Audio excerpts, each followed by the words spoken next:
요한복음 14장 10절, 우리 다 같이 한번 말씀을 봉독할까요? 내가 아버지 안에 거하고 아버지는 내 안에 계신 것을 내가 믿지 아니하느냐? 내가 너희에게 이르는 말은 스스로 하는 것이 아니라 아버지께서 내 안에 계셔서 그의 일을 하시는 것이라. 아멘. 할렐루야. 예수님께서 이 세상에 오셔서 한 사역에 대해서 설명하는 거예요. 예수님께서는 이 세상에 육체로 오셨습니다. 그러나 예수님께서 풍랑위를 걸었던 것도, 바다를 잠잠케 했던 것도, 나사로를 살린 것도, 문둥병을 고쳤던 것도 예수님의 능력으로 한 것이 아니라 예수님 안에 계신 하나님의 능력으로 행하셨다는 것이에요. 하나셨다. 여러분, 예수님께서는 이미 변화산에서 자기가 어떻게 십자가에 달려 돌아가실 것을 이미 아셨습니다. 어떻게 하셨을까요? 그것은 하나님께서 우리에게 알려주셨기 때문에 그런 것이죠. 하나님께서 우리를 통해서 알려주셨기 때문에 그가 십자가에 달릴 것을 아셨습니다. 창세기에 보면 무두셀라라고 하는 사람이 나옵니다. 무두셀라라고 하는 이름이 나오죠. 무두셀라. 그런데 그 무두셀라는 누구의 아들이냐 보면 그 무두셀라는 그 에녹의 아들입니다. 에녹, 하나님과 동행했던 에녹, 300년 동안 하나님과 동행하면서 살았던 저 에녹의 아들이 이름이 무두셀라예요. 그런데 그 무두셀라가 얼마나 살았냐면 969세를 살았죠. 969세를 살았습니다. 그런데 그 무두셀라의 이름 뜻이 뭐냐면 그가 죽으면 심판이 오리라, 그런 뜻이었습니다. 그가 죽으면 심판이 오리라. 그래서 실질적으로 무두셀라가 죽은 지 14일 만에 이 세상에 심판이 왔습니다. 하늘에서 피가 내리기 시작하고 노아의 홍수가 내려서 심판이 탁 와서 물로 쓸어버렸습니다. 아니, 그런데 969년 후의 일을 어떻게 알았느냐는 거예요. 여러분, 노아가 969년 후의 일을 어떻게 알았을까? 사람이라고 하는 것은 내일 일을 모르잖아요. 우리가 내일 일을 모르는 게 사람인데, 아니 969년 후의 일을 어떻게 알고 무두셀라의 이름을 내가 죽으면 심판이 온다, 그런 이름을 지었을까? 그것은 그 에녹이 하나님과 동행했기 때문에 하나님이 말씀해 주신 거죠. 하나님이 에녹에게 말씀해 주신 거예요. 그래서 하나님께서 이 에녹을 에녹을 줄 때 이름을 지어주신 거예요. 이 에녹이라, 이 무두셀라라는 이름은 하나님이 에녹을 통해서 지어줬습니다. 성경에 보면 이름을 종종 지어줍니다. 요한도, 세례 요한도 지어줬습니다. 예수라고 하는 이름도 지어줬습니다. 베드로라고 하는 이름도 지어줬습니다. 여러분, 사울이 바울이 됐는데 바울의 이름도 지어줬습니다. 저 야곱의 이름도 이스라엘이라고 하나님이 지어주셨습니다. 그 이름 속에 하나님이 하나님의 계획을 하나님이 넣어놓으신 것이죠. 예수님께서는 스스로 한 일이 아무것도 없었습니다. 온전히 하나님께서 하라 하시면 하고 멈추라면 멈추는 일을 예수 그리스도께서 하셨어요. 그래 기도할 때 하나님께서 예수님한테 그러셨을까요? 오늘 저 여리고로 갈 때 소경이 나올 거다. 다윗의 아들 예수여, 그렇게 부르는 소경이 올 거다. 그런데 그 소경이 오면 치료해 줘라. 손을 대면 내가 치료하마.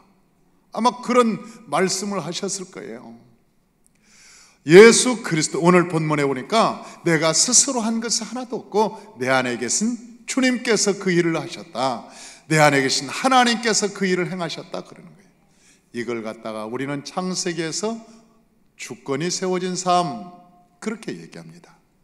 주권이 세워진 삶, 우리의 삶에 하나님의 말씀이 세워진 삶, 저와 여러분이 하나님과 동행하시기를 주의 이름으로 축원합니다.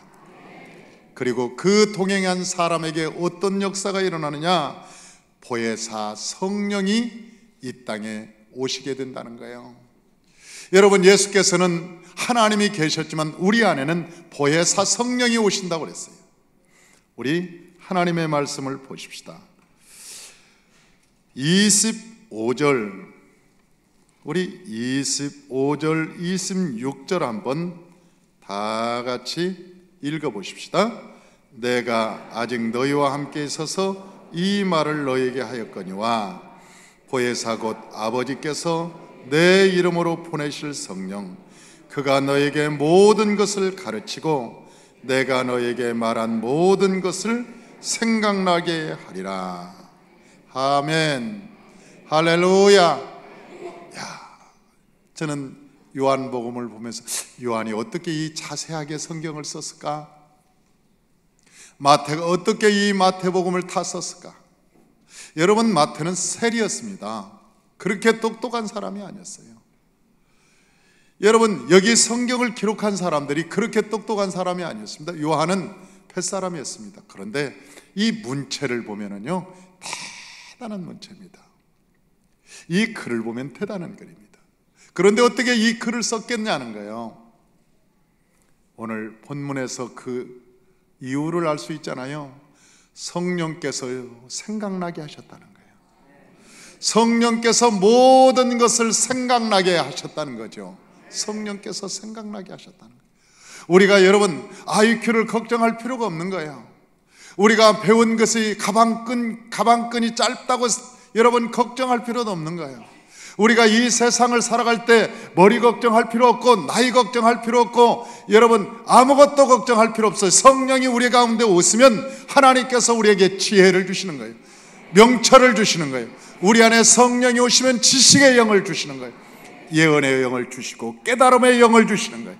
그래서 우리는 성령을 통해서 알게 되는 거예요. 우리가 세상에서 배운 지식은 유익이 됩니다. 여러분, 이 세상에서 배운 지식도 유익이 되잖아요. 사람을 지혜롭게 하잖아요. 그러나 세상에서 배운 그 지식은 하나님의 지혜를 따라가지 못하는 거예요.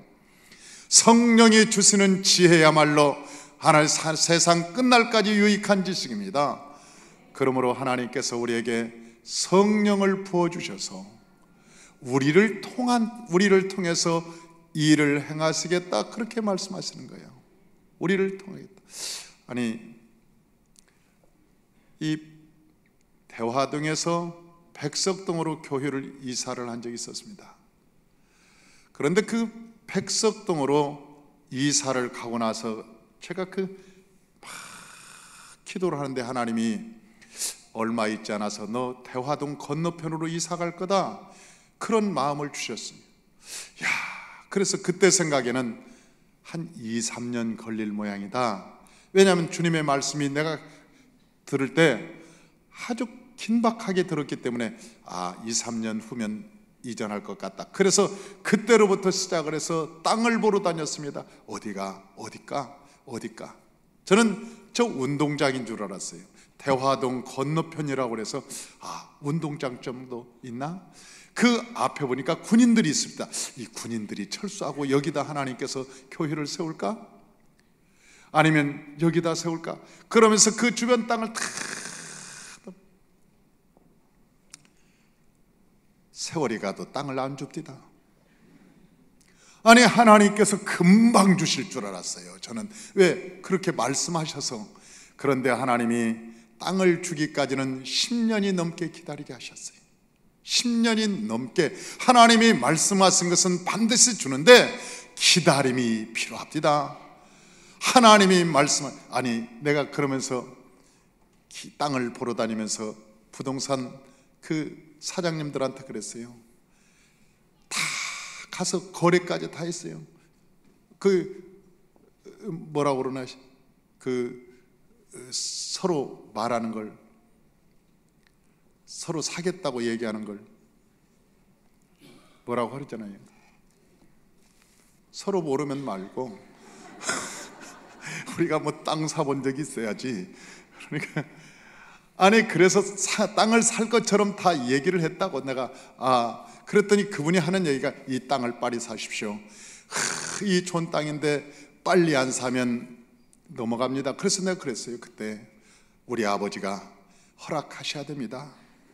그랬더니 그분이 하는 얘기가 아버지가 돈이 많으세요? 예, 우리 아버지가 아주 돈이 많으시고 거부신데 그분이 허락을 했. 그러니까 그분이 하는 얘기가 빨리 가서 아버지한테 부탁하라고. 그래가지고 빨리 땅을 사라고. 그분은 내 아버지를 모르는 분이죠. 그분은. 그래서 내가 알았다고 우리 아버지한테 잘 말씀드려보마고. 그리고 내가 땅을 본 땅이 굉장히 많습니다.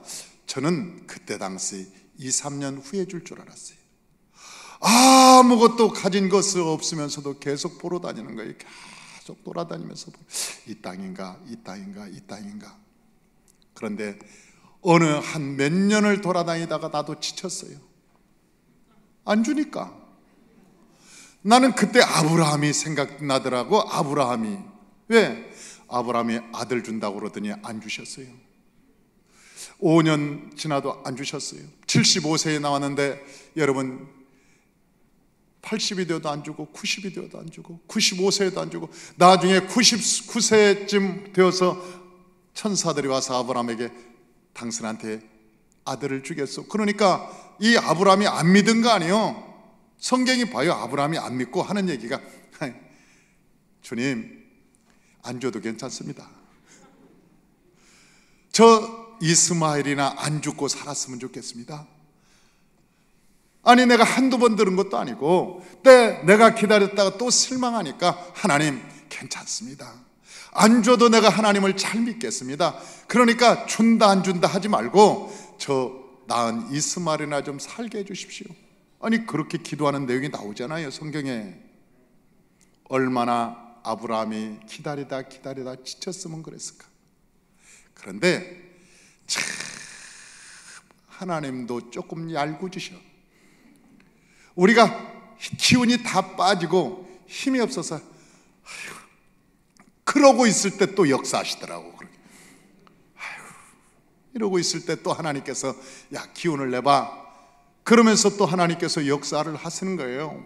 하나님의 역사가 그렇디다. 우리가 물에 막 빠져가지고 막 커우적거리면 안 건져줘요. 막 커우적거리다 딱 힘이 빠지면 그때 딱 잡아야 둘 다 안 죽는답니다. 그게 살아난대요. 하나님의 연수는 천년의 하루 같고 하루가 천년 같은 세월이라 우리가 바라지만 내가 그런 오랜 세월이 지날 걸 어떻게 알았겠어요? 그게 하나님이 역사하는 것이죠. 하나님께서는요 우리를 통해서 보혜사가 알게 하셔요. 그 우리가 언제 떠날 것도 압니다. 사실은 우리가 기도를 많이 하는 사람은 하나님이 찾아오셔요. 네가 언제쯤 떠날 거라고 말씀해 주시고 우리에게 준비시켜요. 압니다. 대부분이 압니다.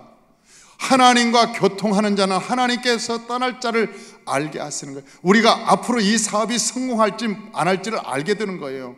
우리가 하나님과 성령으로 충만함이 있으면 우리의 앞길에 하나님의 역사가 나타날지 안 나타날지 믿어지는 거예요. 실체는 없을지라도 믿음은 바라는 것들의 실상이라고 말하잖아요. 보이지 않는 것들의 증거라고 말하잖아요. 마치 증거를 가지고 있는 자처럼 살아가는 것이 우리의 삶이지 않습니까? 사랑하는 성도 여러분, 예수님께서 그러셨어요. 내가 너에게 보혜사 성령을 보내리라. 보혜사 성령이 너희 가운데 오시면 내가 너에게 모든 것을 가르칠 거다. 성령이 가르칠 것이고 내가 너에게 말한 모든 것을 생각나게 하시리라. 그래서 요한복음을 다 기록한 거예요. 어떻게 이렇게 기록할 수, 뱃사람이 어떻게 이렇게 기록할 수 있겠어요? 불가능하죠. 성령께서 생각나게 하셨어요. 우리가 설교를 작성할 때 보면은요, 저는 이 설교를 딱 작성할 때는 성경책 외에는 아무것도 안 봅니다. 다를 때는 이 책 저 책 많이 섭렵하지만은 설교 작성할 때만큼은 성경 외에는 딱 안 봐요. 그리고 성경을 보면서 계속 묵상하고 기도하면서 하나님이 주실 때 그 말씀을 주시는 것에 대해서 컴퓨터로 계속 쳐나가지, 그리고 나중에 다 치고 나서 축축축축 다듬어서 설교를 준비하지, 이것 보고 적고 저것 보고 적고 한참 생각해서 적고 그런 적이 한 번도 없어요. 하나님이 설교도 만들어 주셔야 서론, 본론, 결론이 맥이 정확하게 흘러게, 그리고 그 말씀을 전해야 사람이 살아나는 거예요. 지식을 전해본들 여러분 어떻게 사람이 살아날 수 있겠어요? 살아나지 못합니다. 지식은 사람을 살릴 수가 없는 거예요. 저와 여러분이 하나님의 지체가 되었으면 좋겠습니다. 예수님이 성령을 모시고 살았듯이 저와 여러분 2015년에는 성령이 저와 여러분의 주인 되시고 그분이 이끌어가는 대로 순종하는 저와 여러분 되시길 주의 이름으로 축원합니다. 오늘 성령께서 우리 가운데 와 계십니다. 그분을 인정하고 환영하고 모셔드리고 의지하는 저와 여러분이 되시길 주의 이름으로 축원합니다. 기도하겠습니다.